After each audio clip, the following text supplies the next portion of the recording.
2026년 한국 부동산, 과연 회복세일까요? 아니면 양극화가 더 심해지는 걸까요?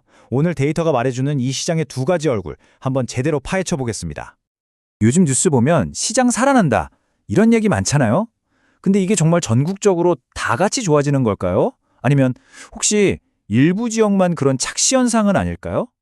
오늘 우리가 던져야 할 핵심 질문이 바로 이겁니다.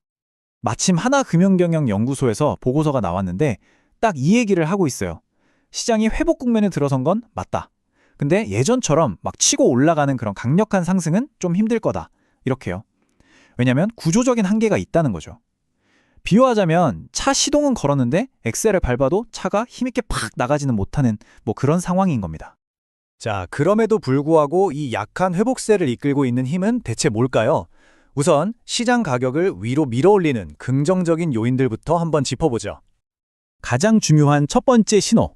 네, 드디어 시장이 바닥을 쳤다는 겁니다. 길고 길었던 하락세가 끝났다는 거죠. 모든 회복은 바로 이 바닥 다지기에서부터 시작하는 거니까요. 자, 여기 데이터를 한번 직접 보시죠. 2024년 1분기를 딱 기점으로 해서요. 이 파란색 선이 매매 가격이고 막대 그래프가 거래량인데 둘 다 하락을 멈추고 고개를 살짝 드는 모습 보이시죠? 이게 바로 시장이 그 길었던 하락 터널을 드디어 빠져나왔다는 아주 명확한 신호라고 할 수 있겠습니다.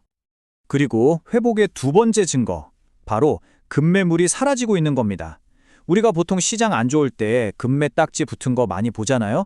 그런 싸게 나온 매물들이 이제 잘 안 보인다는 건 그만큼 시장에 사려는 사람들이 다시 들어오고 있다는 뜻 아니겠어요? 비슷한 맥락에서 경매 시장을 봐도 알 수 있어요. 2024년에 정점을 찍고 나서 경매로 넘어오는 집들 숫자가 확 줄어들고 있습니다. 이건 뭐겠어요? 급하게 어떻게든 집을 팔아야 하는 사람들이 줄어들고 있다는 거잖아요. 그만큼 시장이 안정되고 있다는 아주 강력한 증거죠. 자, 그런데요. 지금까지 말씀드린 것보다 더 결정적으로 가격을 밀어올릴 수 있는 요인이 있습니다. 바로 공급 부족 문제입니다. 앞으로 새로 지어질 집이 크게 줄어든다는 거죠. 무려 35%입니다. 2026년하고 2027년이 되면요. 전국적으로 주택 공급량이 지금보다 35%나 뚝 떨어진다는 거예요. 생각해보세요. 집을 사려는 사람은 비슷한데 새로 나오는 집이 3분의 1이나 줄어든다? 이건 가격에는 당연히 상승 압력으로 작용할 수밖에 없겠죠. 자, 그럼 이제 집값 다시 오르겠구나 생각할 수 있는데 이야기가 그렇게 간단하지가 않습니다. 이런 긍정적인 신호들에도 불구하고 시장의 발목을 딱 잡는 아주 강력한 힘들도 있거든요. 가장 큰 게 뭐냐면 바로 돈 문제입니다. 한마디로 집 사기가 너무 부담스럽다는 거죠. 금리가 최고점에서는 좀 내려왔다고는 하지만 여전히 평범한 사람들이 집을 사기에는 정말 큰 돈이 들어가잖아요. 여기 주택 구입 부담 지수라는 게 있는데요. 쉽게 말해 내 소득으로 집 사는 게 얼마나 빡빡한가 이걸 보여주는 지표예요. 전국 평균을 보면 부담이 좀 줄어든 것처럼 보이긴 해요. 근데 이게 함정입니다. 실제 사람들 마음, 즉 소비 심리를 뜯어보면 완전히 딴판이에요. 수도권에서는 이제 집 좀 사볼까 하는 사람들이 늘어나는데 지방은 여전히 꽁꽁 얼어붙어 있는 거죠. 결국 비싼 집값을 감당할 수 있는 그런 수요가 있는 수도권으로만 돈이 몰리는 전형적인 양극화 현상이 나타나고 있는 겁니다. 자, 바로 이 지점에서 이번 분석의 가장 중요한 핵심 주제가 등장합니다. 바로 수도권과 지방 간에 벌어지고 있는 이 엄청난 격차, 양극화의 문제죠. 그러니까요, 우리가 계속 회복 얘기하고 있지만 한번 스스로에게 물어봐야 합니다. 과연 이 회복이라는 게 대한민국 모든 곳에서 똑같이 일어나고 있는 일일까요? 이 두 개의 그래프가 지금 한국 부동산의 현실을 정말 적나라하게 보여줍니다. 왼쪽 그래프 보시면 수도권 집값은 분명히 살아나고 있잖아요. 근데 왜 지방은 아닐까요? 그 답이 바로 오른쪽 그래프에 있습니다. 지방은요, 집을 사줄 핵심 연령대 인구가 계속해서 줄어들고 있어요. 간단한 문제죠. 집을 살 사람이 없는데 가격이 어떻게 오르겠어요?